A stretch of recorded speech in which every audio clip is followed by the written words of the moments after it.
আসমান সুন্দর, জমিন সুন্দর, সুন্দরী সুন্দরী পাল্লা। জানি না কত সুন্দর তুমি আল্লাহ। আসসালামু আলাইকুম রহমতুল্লাহি ওয়াবারকাতুহু। প্রিয় ভাই বোনেরা, ফিরে আসলাম আমাদের প্রিয় অনুষ্ঠান জীবন জিজ্ঞাসা। এখন আমরা দ্বিতীয় সেগমেন্টে এসে উপস্থিত হয়েছি, আর আমাদের সাথে আছেন আমাদের প্রিয় অতিথি ডক্টর আবুল কালাম আজাদ।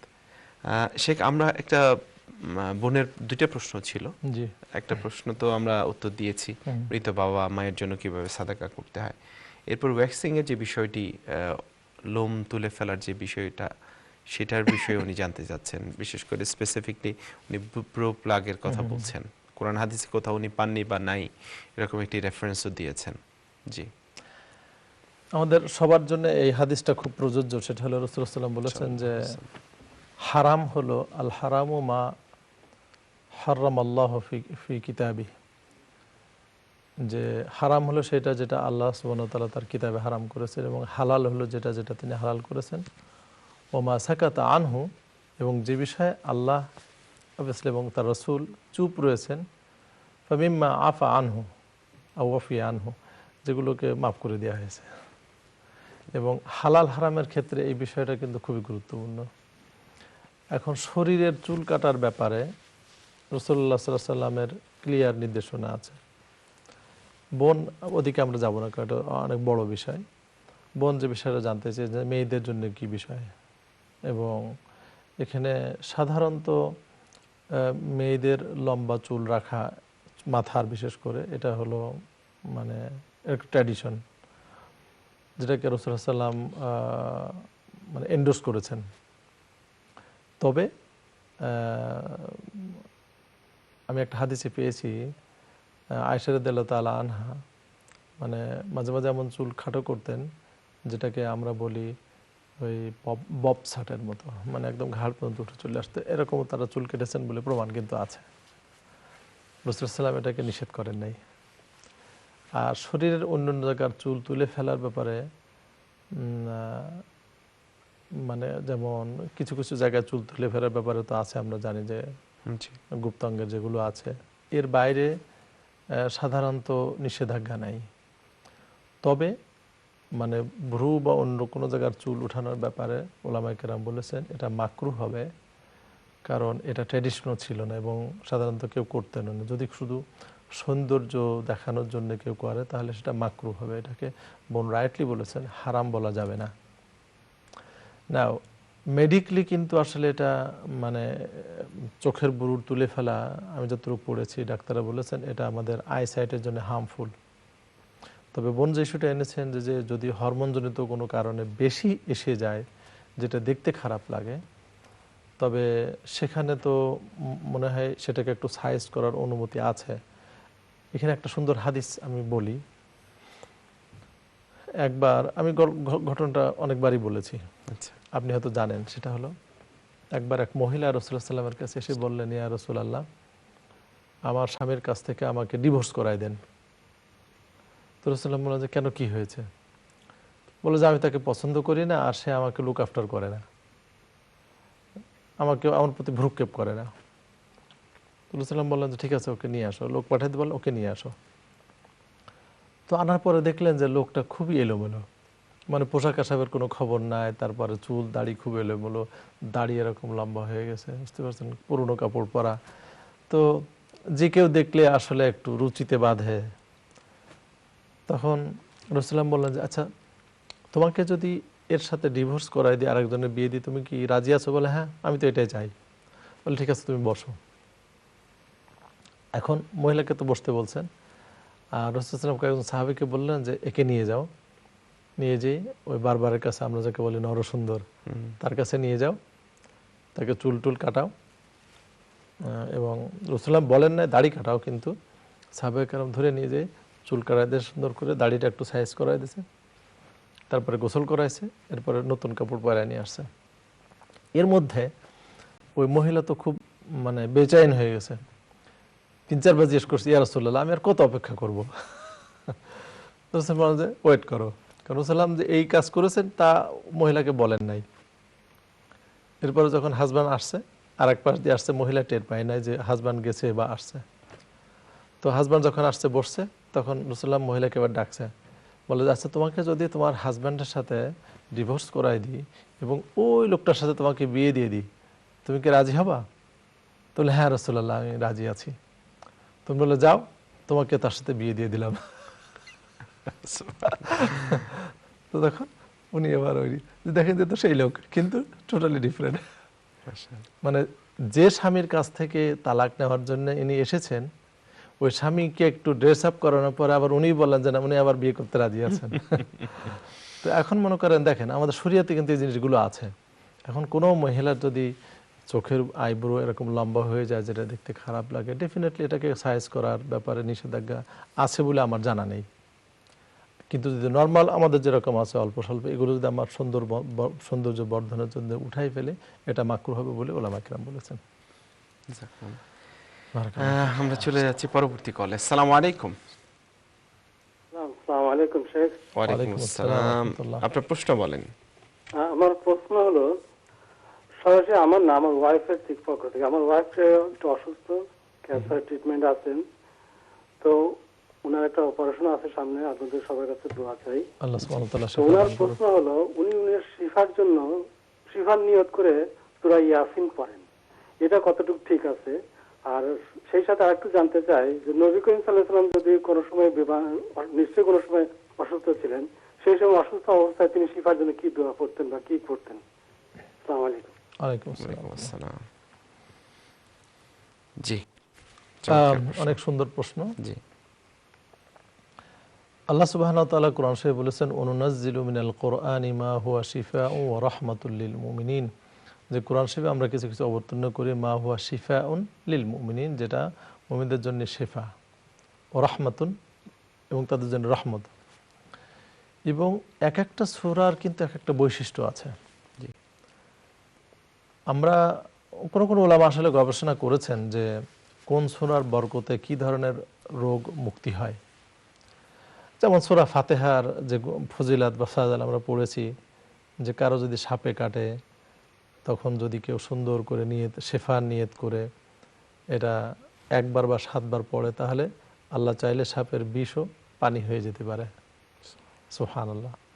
এরপরে মনে করেন ব্ল্যাক ম্যাজিকের এক ধরনের দোয়া আছে, এরপরে অন্য অন্য জিন বা এই ধরনের এর জন্য আলাদা দোয়া আছে। এখন বোন কি ধরনের অসুস্থ আসলে তো আমাদের জানা নেই, তবে সূরা ইয়াসিন শুধু শিফার জন্য পড়া ব্যাপারে আমার জানা নেই স্পেসিফিকলি।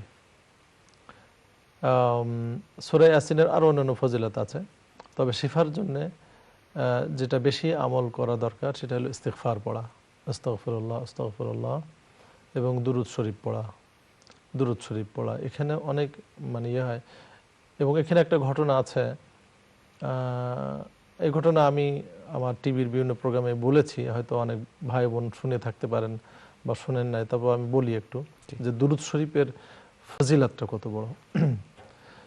সৌদি আরবের একজন বড় শেখ আছেন, উনি কুবা মসজিদের ইমাম শেখ সালেহ আল মাগামেসি, এবং উনি টিভিতে নিয়মিত প্রোগ্রাম করেন।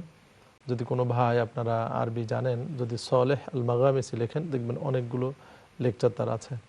এটা তার নিজের বর্ণনা করা।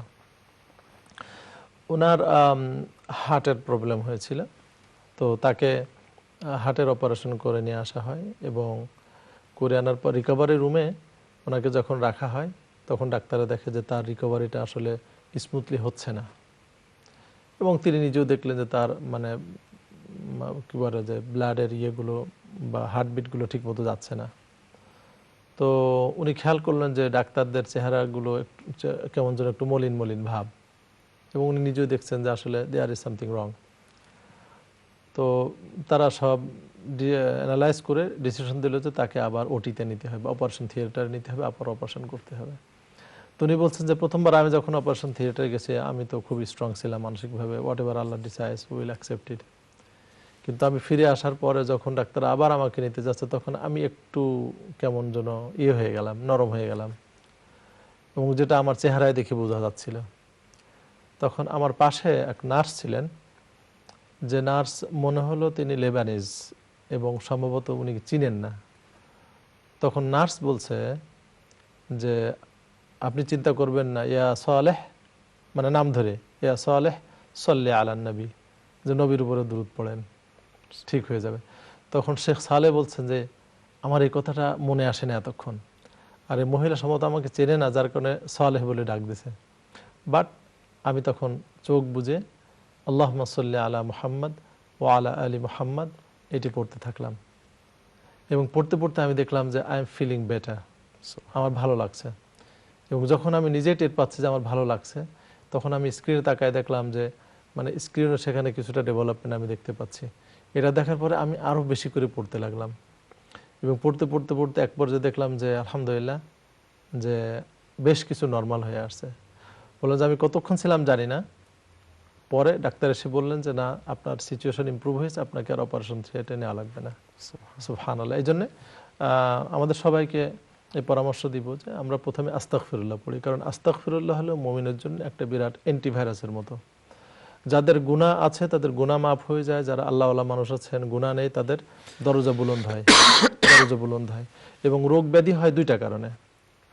এমনিতে ফিজিক্যাল কারণে ডাক্তাররা বলবেন যে আপনি ভাইরাস আছে, এটা আছে, ওয়েল দ্যাটস মানে বৈষয়িক ব্যাখ্যা, কিন্তু রোগ ব্যাধি তো আসলে আল্লাহর পক্ষ থেকে আসে। ওয়াইদা মারিদতু ফাহুয়া ইয়াশফিন, যখন আমি অসুস্থ তখন আল্লাহ শিফা দান করে। যেহেতু রোগ ব্যাধি আল্লাহর পক্ষ থেকে আসে, শিফা আল্লাহর পক্ষ থেকে আসে। কিন্তু রোগ ব্যাধি হয় দুইটা কারণে। একটা কারণ হলো মানুষের পরীক্ষা। আল্লাহ সুবহানাহু ওয়া তাআলা মানুষকে পরীক্ষা করার জন্য রোগ ব্যাধি দেন, যে আসলে কি করে। যেমন আইয়ুব আলাইহিস সালাম, মনে করার কোনো কারণ নেই যে উনি বড় অপরাধ করেছিলেন বলে আল্লাহ তাকে শাস্তিটা দিয়েছিলেন। রাসূলুল্লাহ সাল্লাল্লাহু আলাইহি ওয়াসাল্লামের কোনো গুনাহ ছিল না, কিন্তু তারপরেও কিন্তু তার পরীক্ষা ছিল। দেখেন, তিনি অসুস্থ হতেন। তো রোগ ব্যাধি হয় দুইটা কারণে, একটা হলো শাস্তি স্বরূপ আর একটা হলো পরীক্ষা স্বরূপ। যদি শাস্তি স্বরূপ হয় তার ওষুধ হলো ইস্তেগফার, আল্লাহর কাছে তওবা করা।